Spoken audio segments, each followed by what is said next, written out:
వేరుశనగ మాటలో ఇది మామూలుగా షుగర్ కేన్లో వచ్చి వెజిటబుల్ ఈ వీక్ లో కానీ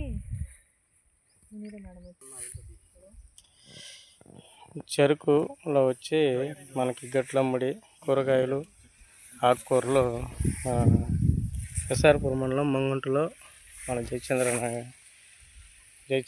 తీయడం జరుగుతూ ఉంది. కాబట్టి రైతులందరూ కూడా వాళ్ళ ఇంటికి సరిపడా కూరగాయలని ఈ విధంగా కూడా అంతర పంటల ద్వారా పండించుకోవచ్చని మన సేంద్రీయ వ్యవసాయ రైతు ప్రకృతి వ్యవసాయ పద్ధతులతో ఈ కూరగాయల పంటలను పండిస్తూ ఉన్నారు. మనం వాటిని ఒక చిన్న వీడియో ద్వారా మన రైతులందరికీ కూడా అవగాహన కల్పించాలని ఈ వీడియో తీయడం జరుగుతూ ఉంది. అరణ అన్న రైతు మన జయచంద్ర అన్న చూపిస్తూ ఉన్నారు. చెరుకులో వచ్చి అంతర పంటలు ఆకుకూరలు కూరగాయలు చిన్నారు. ఆయన ద్వారా మనం ఇప్పుడు తెలుసుకుందాం ఎట్లా ఏ విధంగా ఎట్లా ఆచరిస్తున్నారు అన్న. మీరు చెప్పునా. చెరుకు వేసినాం. చెరుకులో అంతర పంటగా 3 నెలలు 6 మంత్ వరకు పంట వస్తుందని అంతర పంటగా గోగు, బెండ, ఈ పెసరు, ఇక్కడ చూడండి ఇలా ఇది పెసరు చెట్టు, ఇది గోగు, అది బెండ చెట్టు, కంది, మొక్కజొన్న అక్కడ ఉంది అడికెళ్ళాలి. చివర్లలో మునగ చెట్లు, మొక్కజొన్న మనకి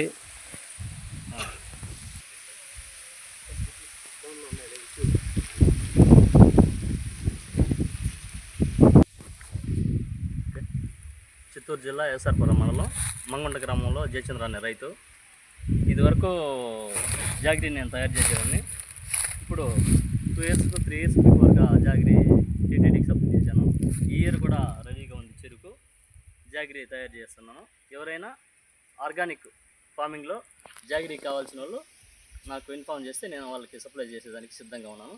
చెరుకు ఇప్పుడు ఈ ఇయర్ కూడా చెరుకు రెడీగా పంట ఉంది. ఈ ఇయర్లో జనవరి ఎండింగ్ నుంచి లేదా ఫిబ్రవరి స్టార్టింగ్ నుంచి నేను జాగిరి తయారు చేస్తాను. కావాల్సిన వాళ్ళకి ఎవరికైనా నా నెంబర్ సంప్రదిస్తే జాగిరి నేను సప్లై చేస్తున్నాను. 9 రకాల ధాన్యాలను 13-11 రకాల ధాన్యాలు చల్లి పిఎండి చేసి క్రషింగ్ చేసి ఈ దుక్కిని బాగా కలిగి దున్ని మగ్గిన తర్వాత అలాంటి వేరుశెనగ ప్రధాన పంటగా వేరుశెనగ చెరుకుని ఎంచుకొని అందులో అది చెరుకును సాగు చేస్తాము.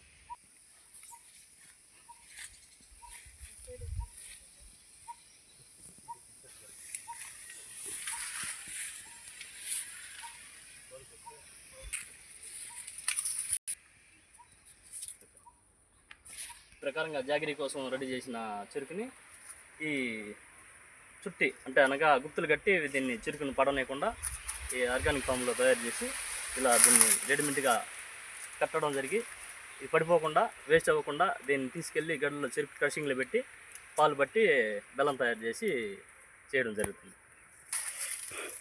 మన మంగుంట ఫార్మరు ఇతను మామూలుగా మనకి 2 సంవత్సరాలుగా టీటీడీ ప్రసాదానికి మన ప్రకృతి వ్యవసాయ భాగం వాళ్ళు ఈ చెరుకుని వాళ్ళు బెల్లం తయారు చేసి ఇవ్వడం జరిగింది. ఇప్పుడు కూడా వాళ్ళు అదే వృత్తిలో ఉన్నారు. కాబట్టి మన ఎవరైనా కానీ బెల్లం కావాలన్న వాళ్ళు ఈ యూట్యూబ్ వీడియో చూసి ఆ నంబర్కి సంప్రదిస్తే అన్న మీకు డైరెక్ట్గా కొరియర్ ద్వారా పంపిస్తాడు. కార్గోలో కానీ ఎట్లా మీకు ఎలాంటి సౌకర్యాలు ఎట్లా కావాలన్నది వాళ్ళు మీకు బెల్లం ఆర్గానిక్ బెల్లం పంపించగలరు. అందరికీ ధన్యవాదాలు.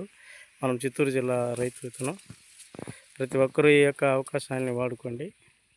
అందుకే మేము ఒక చిన్న వీడియోను మా రైతు ఇంత శ్రమించి బెల్లం తయారు చేసి న్యాచురల్గా సమాజానికి అందించాలని ఈ వీడియో తీయడం జరిగింది.